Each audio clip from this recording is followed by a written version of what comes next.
Yo, I got back from the movie, spoke everything out, recorded everything, edited it, and then I went online to check out some stuff, and some people are pretty much shooting this movie. I'm a comic book fan. I knew who the Suicide Squad was, what I was kind of getting into. Maybe people really wanted other things from this movie, but this is a review from a comic book fan, so I guess take it with a grain of salt, because really, people are shooting this movie online. I don't know what's up. Maybe they wanted something else. They wanted more. They wanted Deadpool. I don't know. Anyhow, thank you guys for watching this video.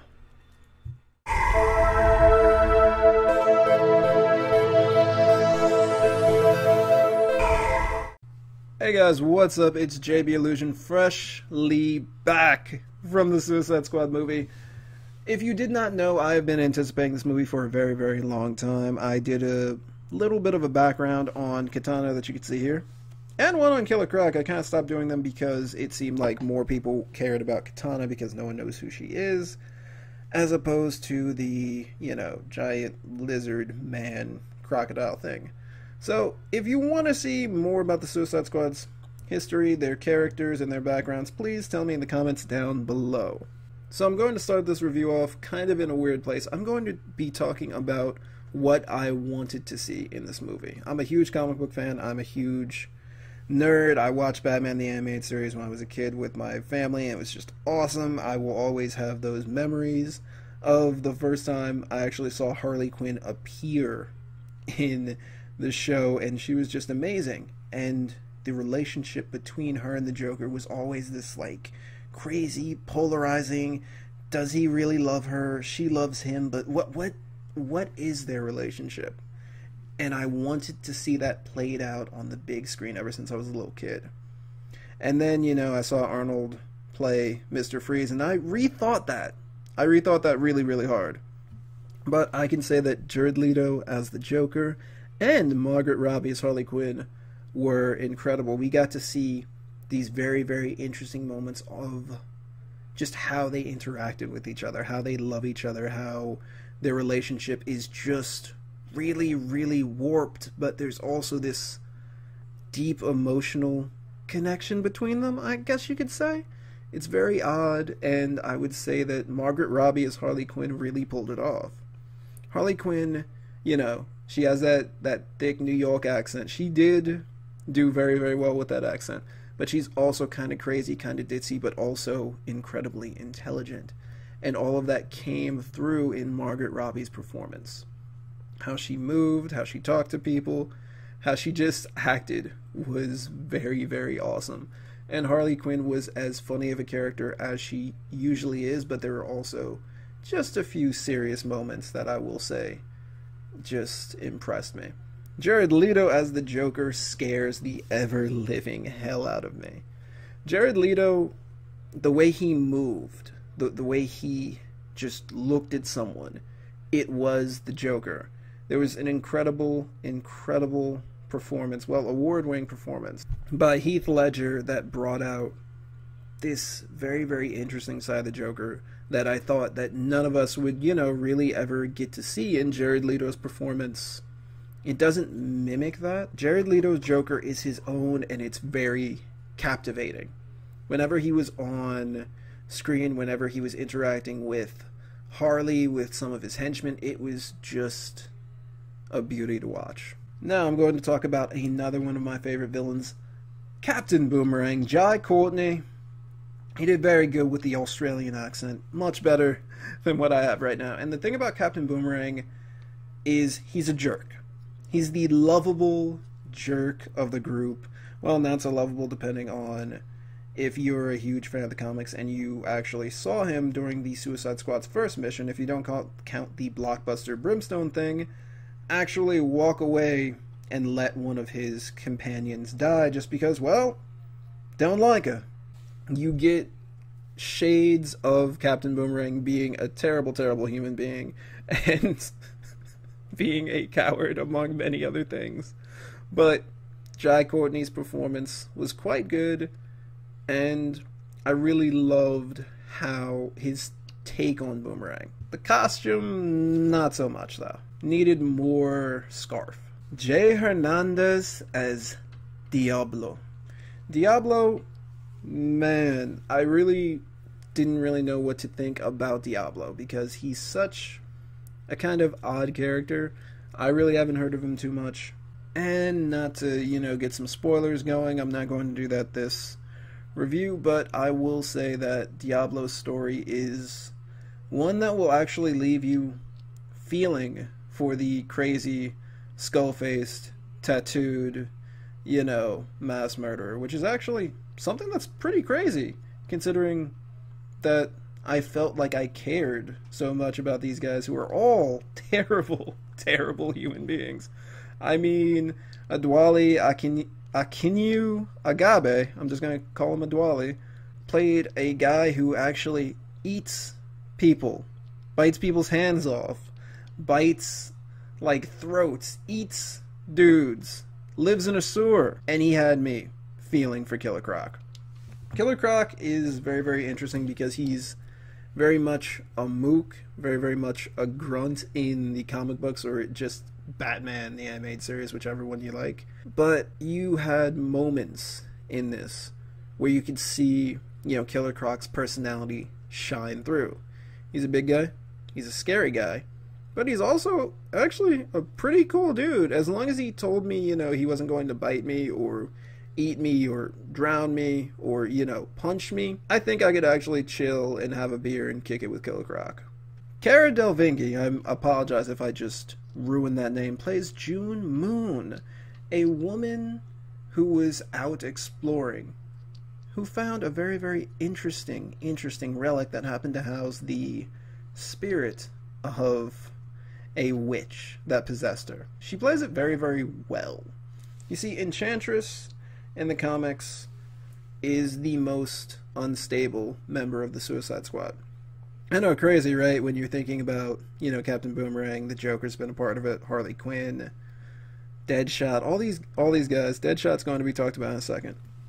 Enchantress, on their second mission, actually ruined it. June Moon does not have any control over the spirit that possesses her body. And the spirit that possesses her body is pretty much pissed all the time. She's incredibly angry, she's incredibly upset. Enchantress ruined the mission by, blowing people up. That's kind of how she ruined the mission. The spirit, the witch, the Enchantress is not to be handled lightly, and June Moon has a very, very hard time controlling her. So there was always this question of, do we bring out this incredible powerhouse magician witch that can almost do anything, the Enchantress, when June Moon may not be able to control her, may not be able to reel back the Enchantress and bring herself, her own personality, out again. And I really enjoyed that, and they did bring this out in the movie. Joel Kinnaman plays Rick Flag, a soldier, pretty much the soldier, I guess you could say. In the comics, his father put together the first quote-unquote Suicide Squad, a ragtag group of crazy guys to combat ridiculously intense threats. Now, I really like Joel in this, because he really doesn't take any lip from any of these guys. He's a soldier, this is what he does, this is who he is, and he controls and reins in this group of supervillains, and it's actually very, very interesting to watch, and I thought he did a very good job. But I gotta say, the person who really, I'd say, stole the show was Will Smith. Or, you could say Viola Davis stole the show. You see, Deadshot is a guy who, shoots people, kills them. He's an assassin. He's very good at his job. And he also really only cares about one thing, his daughter. The mother, not so much. But Will Smith brought Deadshot to life for me. You see, in the comics, Deadshot is this guy who's just like, okay, let's go on this mission, who cares, whatever, as long as I get to see my daughter, as long as she gets money, as long as she gets to go to college, Ivy League, Ivy League, then I'm good. As long as she has a good life, I don't care what happens to me. And Will Smith did bring that out as Deadshot. There were a couple moments where Deadshot did take over. If you've seen Assault on Arkham, which is just amazing. Yeah, Deadshot can at times just take over for people. He's also very famous for having issues with Flag, and the two of them do have, you know, a couple very, very interesting conversations. Viola Davis is an amazing actress. She's very good at playing women in power, and Amanda Waller is quite possibly the woman with the most power in American DC universe. I mean, she's not physically the strongest person ever, but she has at times actually talked down the Justice League. She has gone in front of Batman's face, told him, "You're not going to do this," and the two of them just stare at each other scarily for the next 5 seconds before Batman just walks away. In the comics, Amanda Waller is a woman who essentially lost everything. Her son was a victim of gang violence. Her daughter was assaulted and killed. Her husband, seeking vengeance, killed her murderer and also died in the process. Instead of taking to the streets, she decided to take to office. She became this political juggernaut who was pulling strings behind closed doors, and she's really good at it, and she will do anything in her power to get her way, to succeed, to protect those in need. And you really feel that from Viola Davis's performance. Slipknot. Slipknot is essentially the dude who can climb anything. He's very interesting, and his actor, Adam Beach, actually did a fairly good job with what he was given. Slipknot isn't the greatest of the team, and he's certainly kind of forgettable, but Adam Beach did the best with what he had, and I really like that. Katana is the character that a lot of people love, talk about, or at least depending on the views from that video, really cared about or were very interested. Karen Fukuhara plays her, and I gotta say, I loved her. Katana was actually pretty awesome. She was played by Karen Fukuhara, and I really liked her performance. She did pull off some of Katana. I really wish I had seen more on Katana's background, on just her having crazy sword duels with people, but I was happy with what I got. You see, Katana, her husband was killed by the very sword that she possesses. She was able to get it back from the person who killed her husband, and the sword in question, Soul Taker, well, it takes souls. The souls of the people slain by Katana's blade are trapped there forever.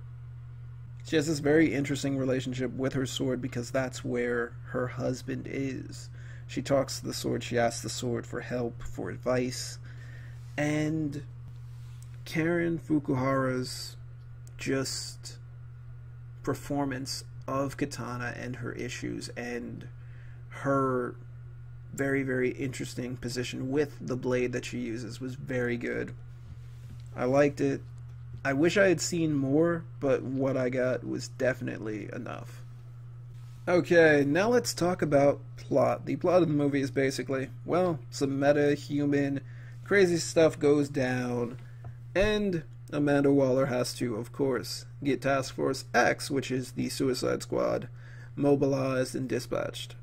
Flag leads a team of ragtag murderers, assassins, and just plain crazy people into the thick of it, where they all, of course, bond, if you can call it that, and have to overcome the metahuman threat.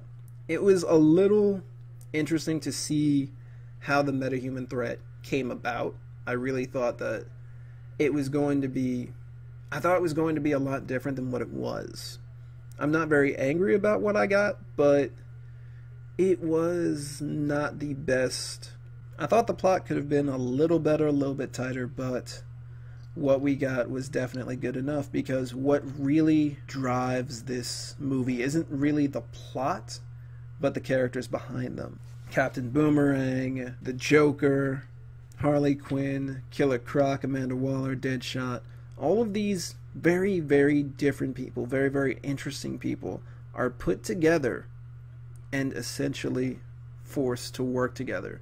And that's always a really, really good thing when let's say Captain Boomerang, who's known for slightly running from battle, is stopped by Katana, and she looks like she's about to murder him. At which point he says, "Hey, after this you want to go get a drink, love?" And she just looks at him for a second, and just, you can tell she wants to kill him, but she can't, and just walks away. Things like that, where the characters bond or grow together over a specific point of time, get angry at each other, and obviously really, really don't like each other, really drives this movie, and you just want to see what happens between them next. So, like I did for the Deadpool movie review, let's set this up. If you are not a fan of comic books and you're just there for the willing suspension of disbelief, it's probably 7.5, 8, depending on just what you really wanted to see. If you wanted to see balls to the wall action like 24/7, then maybe you might want to see another movie. There was great action, but as I said before, the cast of characters I feel really pulled this movie. Now, if you're a comic book fan, it's a 9.5 to a 10. You might be slightly disappointed by a bit of the plot, but all in all, every single character felt good to me. This movie gave me Harley Quinn and the Joker in love on the big screen, interacting with each other, interacting with other people. Not just that, but a lot of supervillains that I really, really like, that I've read, Suicide Squad and the Secret Six, and just, it was really moving to me. Loved it. 9.5 to a 10, depending on how much the plot kind of bugs you out. Thank you guys for watching. I'm JB Illusion. Please hit me up with your comments down below.